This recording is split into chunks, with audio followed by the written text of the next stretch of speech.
जय हिंद दोस्तों, कैसे हो आप लोग। आई होप कि आप सभी अच्छे होंगे, आपकी पढ़ाई बहुत अच्छी चल रही होगी। मैं संदीप मरकम स्वागत करता हूं आज के इस वीडियो में। तो आज हम लोग सीखने वाले हैं 2x³ प्लस 12x और प्लस 6 को कैसे देना है, 2x से भाग देना है हमको।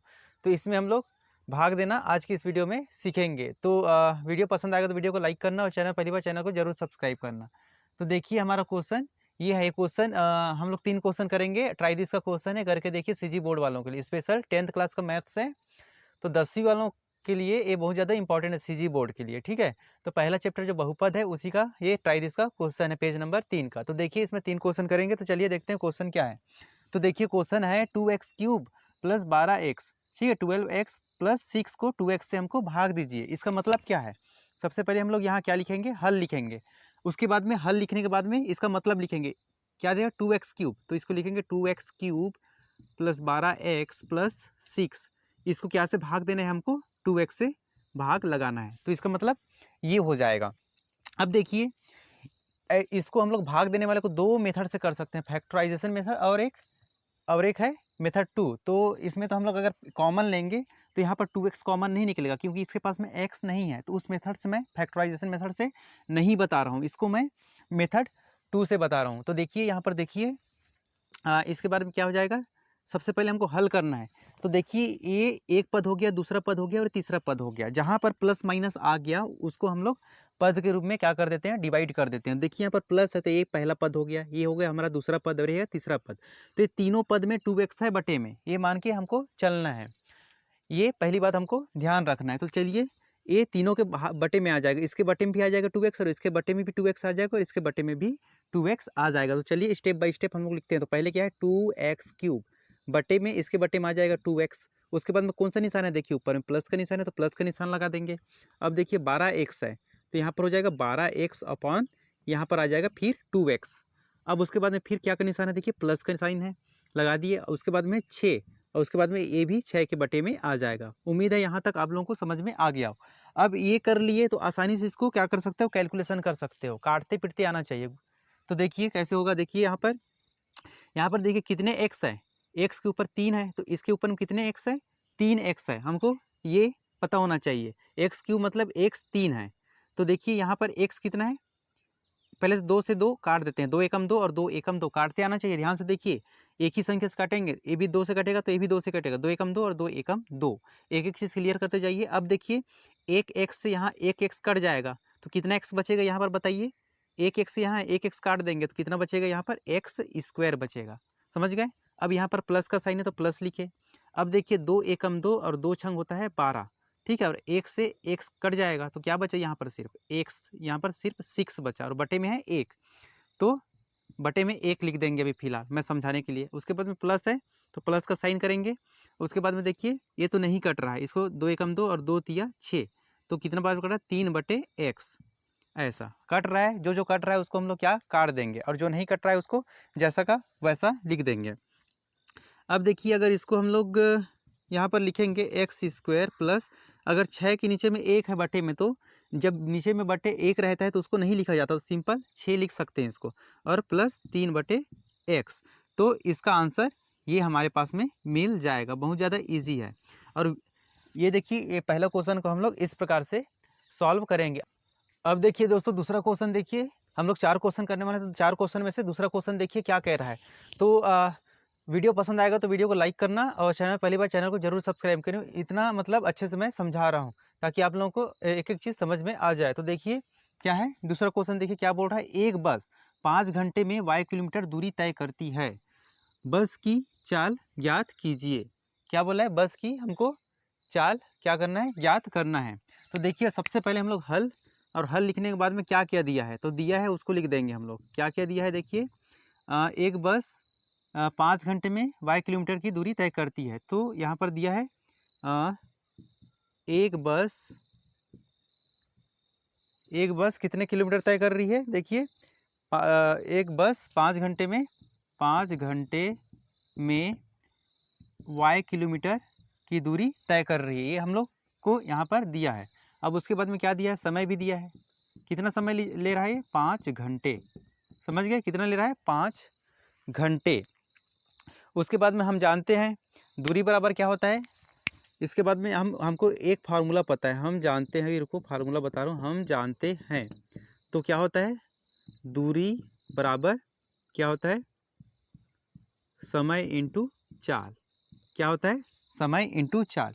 ये जो मैं फार्मूला लिखा हूँ इसको आप लोग याद कर लेना, याद रखोगे तभी ये वाला ये क्वेश्चन क्या होगा, सॉल्व होगा। तो ये वाला जो फार्मूला है ये आप लोगों को याद करना ही पड़ेगा। दूरी बराबर क्या होता है, समय गुणा चाल होता है। दूरी बराबर क्या होता है, समय गुणा चाल होता है। इसको रट लीजिए तभी ये सवाल बनेगा। तो हमको समय दिया है 5 घंटे और 5 घंटे में y किलोमीटर की डिस्टेंस से एक बस तय कर रही है। तो ये दिया है, जितना दिया है उसको हम लोग रख दिया। इस वाले फार्मूला में हम लोग मान रखेंगे और हमारा आंसर 2 सेकंड में निकल के आ जाएगा। तो देखिए हमको निकालना क्या है, बस की चाल।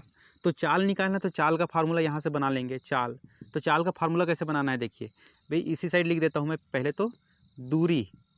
अब देखिए ये क्या है, समय क्या है, इसके साथ में गुणा में है। जब इसको समय को उठा करके इस साइड हम लोग लाएंगे तो ये कहाँ आ जाएगा, बटे में आ जाएगा। बटे में आ जाएगा ना, इधर क्या बचेगा, चाल। पक्षांतर करके हम लोग चाल का सूत्र बना लिए। ये हमको पता होना चाहिए, ये गुणा में है, जब इस तरह पक्षांतर करेंगे तो इसके भाग में आ जाएगा। तो बना लिए। अब देखिए इसको मैं सीधा करके लिख देता हूँ, चाल को इस साइड लिख दिया और उसको उस साइड भिजा देता हूँ। हम लोग बदल सकते हैं इसको, दूरी बटे समय कर दिए, इसको इस साइड ला दिया और उनको उस साइड भिजा दिया मैंने, ठीक है। अब देखिए क्या हो जाएगा, क्योंकि ये दोनों बराबर है और बराबर है तो हम लोग पलट के लिख सकते हैं। अब ऐसा मत कर देना कि प्लस में तो इस साइड लाएंगे तो माइनस में, प्लस में उस साइड माइनस में, ऐसा मत कर देना, ठीक है। हम लोग दोनों बराबर है तो इसको लिख सकते हैं। अब देखिए क्या हो जाएगा, चाल। चाल बराबर हो जाएगा, दूरी कितना दिया है, देखिए दूरी y किलोमीटर दिया है तो यहाँ पर लिख दीजिए y किलोमीटर, ठीक है। उसके बाद में क्या दिया है, देखिए समय है नीचे पे ये, तो समय दिया है 5 घंटे। 5 घंटे, इसी को क्या बोलते हैं हम लोग, हावर्स बोलते हैं। क्या बोलते हैं, हावर्स, ठीक है। अब देखिए ये तो कटेगा नहीं कटेगा ना, काट नहीं सकते इसको, क्योंकि यहाँ अगर 5 रहता तो काट देते या y रहता तो काट देते, लेकिन है नहीं। तो हमारा आंसर यही आ जाएगा, चाल बराबर आ जाएगा कितना, y बटे 5, और इसका मात्रा क्या हो जाएगा, किलोमीटर पर हावर। तो ये हमारा जो ये निकल के आया, ये हमारा फाइनल क्या हो जाएगा, उत्तर हो जाएगा। तो प्रश्न क्रमांक 2 को ट्राई दिस के क्वेश्चन को इस प्रकार से हम लोग सॉल्व करेंगे। चलिए भाई अब तीसरा क्वेश्चन करते हैं। देखिए तीसरा क्वेश्चन क्या दिया है, तीसरा क्वेश्चन दिया है एक आयताकार बगीचे का क्षेत्रफल 65x² वर्ग मीटर है। क्षेत्रफल किसको बोलते हैं, मान लीजिए ये बगीचा है कोई, ठीक है। मान लीजिए ये हमारा क्या है, बगीचा, आयताकार बगीचा है, ठीक है। ये बगीचा दिया गया है, तो ये बगीचा के जितना अंदर का जो जगह है इसको क्या बोलते हैं हम लोग, क्षेत्रफल। तो क्षेत्रफल का मतलब पता होना चाहिए। ये मान लीजिए बगीचा, यहाँ पर मैं लिख देता हूँ बगीचा, ये लिख के हो गया बगीचा। तो ये बगीचा के अंदर में जितना क्षेत्र जगह घेर रहा है उसको हम लोग क्या कहेंगे, क्षेत्रफल कहेंगे। तो देखिए क्या बोल रहा है, एक आयताकार। आयताकार मतलब क्या होता है, ये आमने सामने की भुजा बराबर हो। तो देखिए ये इसके सामने एक भुजा बराबर है और इसके सामने एक भुजा बराबर है, उसको आयत कहते हैं हम लोग। तो आयताकार बगीचा बना दिया। अब इसमें क्या दिया, 65x², इसका क्या है, क्षेत्रफल।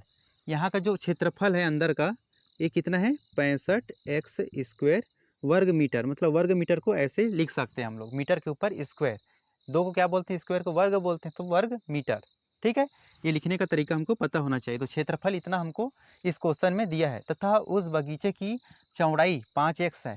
तो ये क्या हो जाएगा, तो लंबाई हो जाएगा, तो ये चौड़ाई जो कम रहता है, ठीक है। तो ये कितना दिया है, 5x, ठीक है। 5x क्या दिया है, मीटर में दिया है, तो ये मीटर में, ठीक है। मात्रक लिखना हमको जरूरी है। तो ऐसा कुछ आयताकार बगीचा है जिसका क्षेत्रफल हमको दे दिया है ये, और चौड़ाई दे दी है 5x। अब हमको क्या करना है, देखिए तो सबसे पहले यहाँ पर हल लिख लेते हैं, थोड़ा स्टेप बाय स्टेप लिख लेते हैं। क्या क्या दिया है, दिया है आयताकार बगीचे का क्षेत्रफल लिख लेते हैं।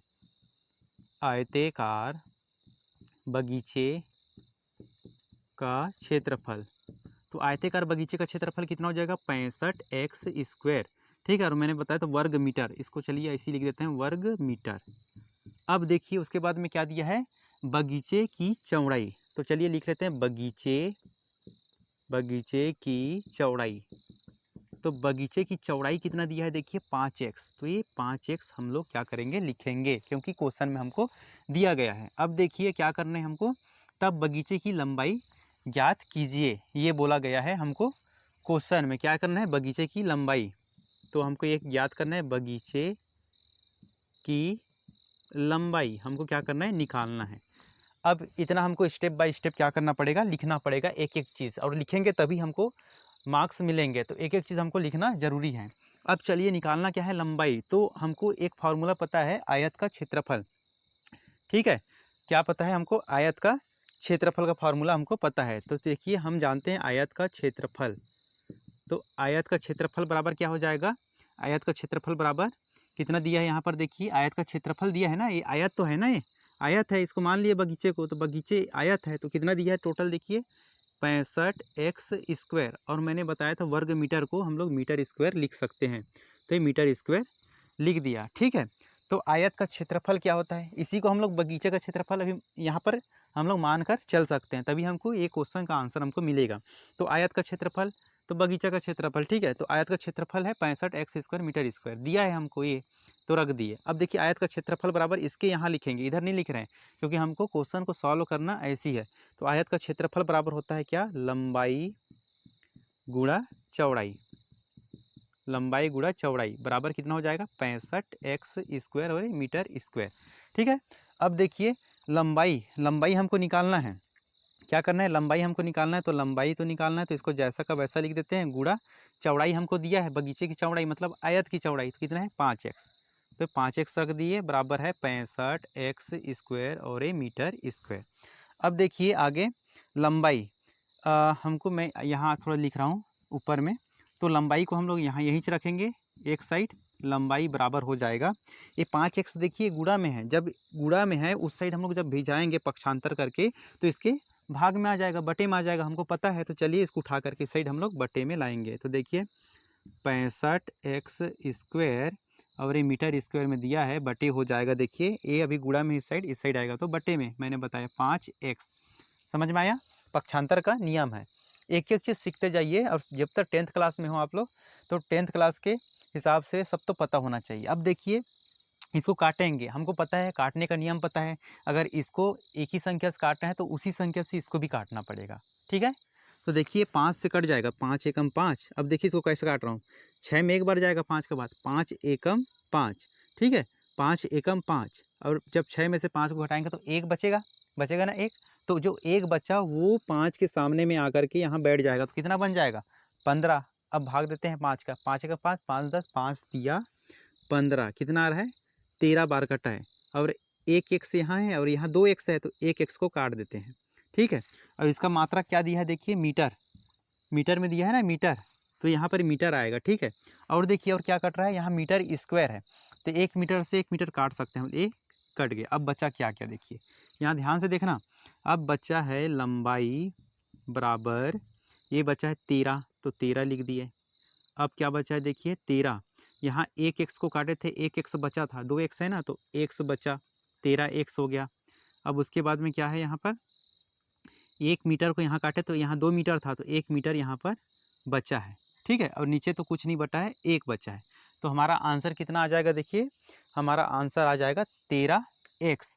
और जब भी हम लोग क्या करते हैं, जब भी तो हमारा आंसर आ जाएगा 13x मीटर। तो ये वाला क्या निकल के आया हमारा, लंबाई, लंबाई मतलब ये कितना 13x कितना मीटर, तो ये निकाले हैं 13x मीटर। तो इस प्रकार से हम लोग ये तीसरा क्वेश्चन को सॉल्व करेंगे। यहाँ पर थोड़ा ध्यान देना काटने की जगह में, ठीक है, गलत नहीं करना है।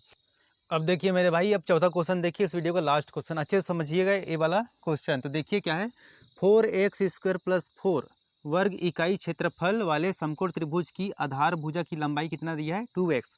एक हमको क्या दिया है, समकोण त्रिभुज दिया है, और समकोण त्रिभुज का क्षेत्रफल दे दिया है हमको 4x² + 4, और ये वर्ग इकाई, इकाई का मतलब है कोई भी मात्रक।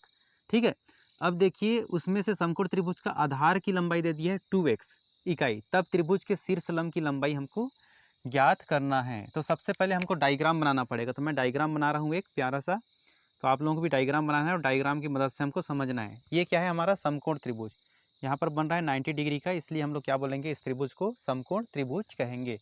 तो मान लीजिए ए, इसका नाम है बी और इसका नाम है सी। अब देखिए हमको यहाँ पर ये समकोण त्रिभुज के बारे में हमको पता है, जिस कोण का, जो वह त्रिभुज जिसमें 90 डिग्री का कोण बनता है उसको समकोण त्रिभुज कहते हैं हम लोग। ठीक है, तो ये 90 डिग्री का कोण बन गया। अब इसमें क्या दिया, देखिए 4x² + 4 इकाई का क्षेत्रफल वाले समकोण त्रिभुज है।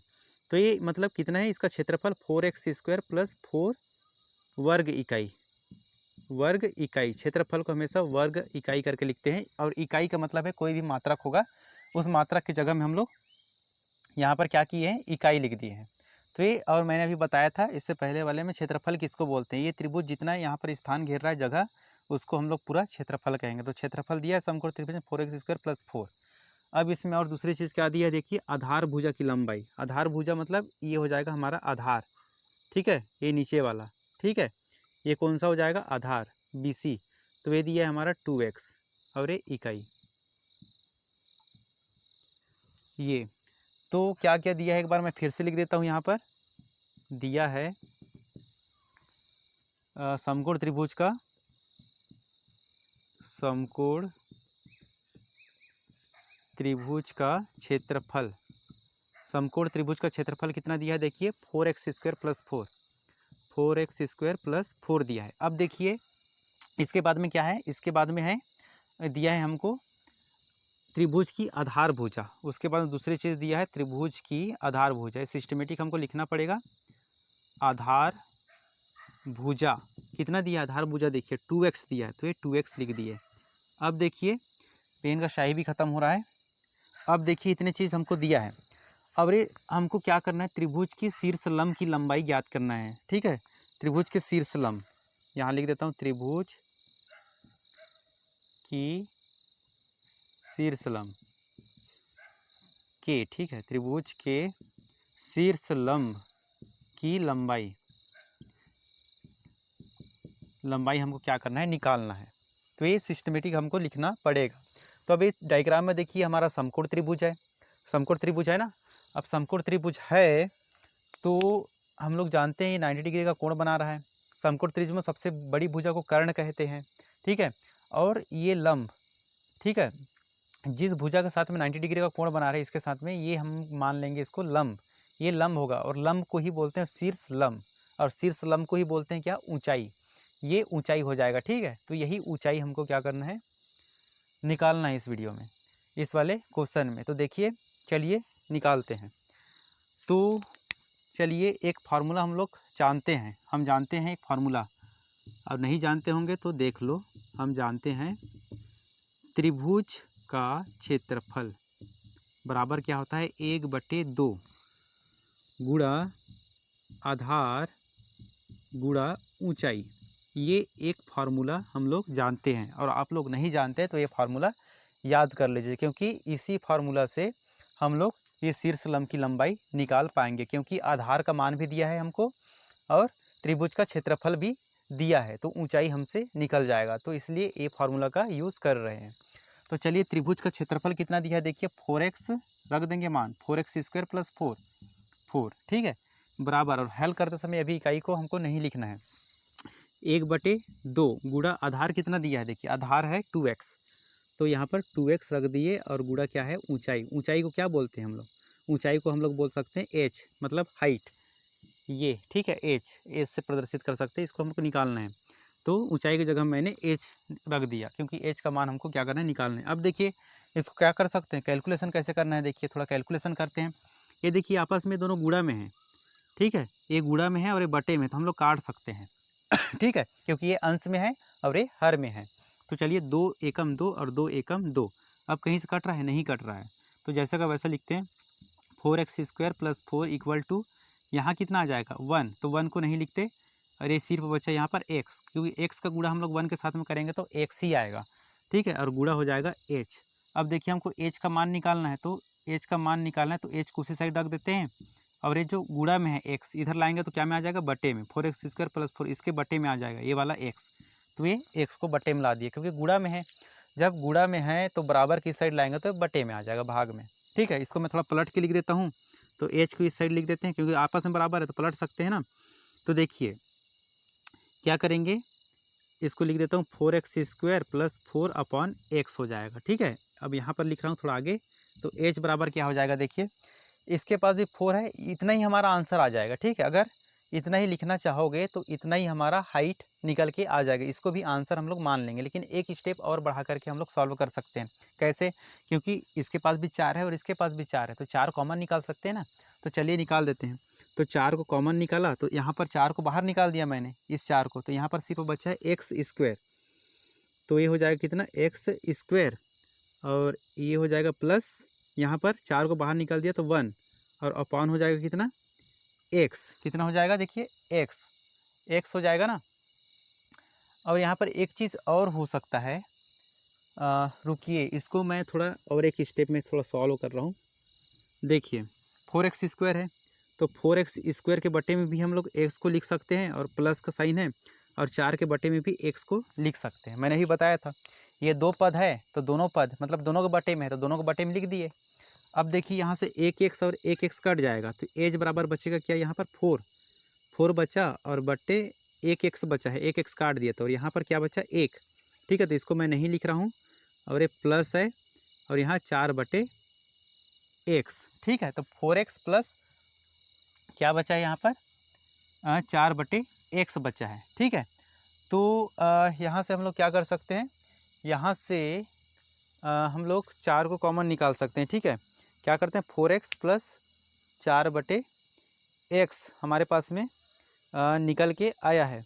तो यहाँ से हम लोग क्या करेंगे, 4 को एक स्टेप और कर सकते हैं, यहाँ से हम लोग कॉमन निकाल सकते हैं। देखिए h बराबर हो जाएगा, क्योंकि इसके पास भी 4 है और इसके पास भी 4 है, तो 4 को बाहर निकाल दिया मैं, x बचा यहाँ, और ये प्लस, और ये 4 बाहर निकाल दिया, तो यहाँ पर 1 बटे x बचा है। ठीक है, तो ये हमारा क्या निकल के आया, फाइनल आंसर निकल के आया। और ये क्या में रहेगा, हमारा इकाई में रहेगा, क्योंकि सब मात्रक यहाँ पर इकाई में दिया है। और मैंने बताया था इकाई का मतलब होता है या तो सेंटीमीटर मान लेंगे या फिर मीटर में, कुछ ना कुछ दिया है, उसके बदले में यहाँ पर इकाई यूज़ कर लिया है। तो यहाँ पर हम लोग थोड़ा यहाँ तक भी आंसर को मान सकते हैं। ठीक है, हाइट हमारा निकल के आ जाएगा, ऊंचाई। और इसको थोड़ा कैलकुलेशन करोगे तो इसके बटे में करके यहाँ काट पीट दोगे, ठीक, काटने पर ये मिलेगा हमको। यहाँ इसके पास भी 4 है और इसके पास भी 4 है, तो 4 को कॉमन निकालेंगे तो ऐसा आंसर हमको प्राप्त होगा। और वीडियो पसंद आया होगा तो वीडियो को लाइक करें, और हमारे चैनल में पहली बार, चैनल को जरूर सब्सक्राइब करिए, क्योंकि हम लोग सीजी बोर्ड का भी क्वेश्चन अब आज से डाल रहे हैं। और वीडियो बनाने में बहुत ज़्यादा मेहनत लगता है, तो सपोर्ट करिए दोस्तों। धन्यवाद।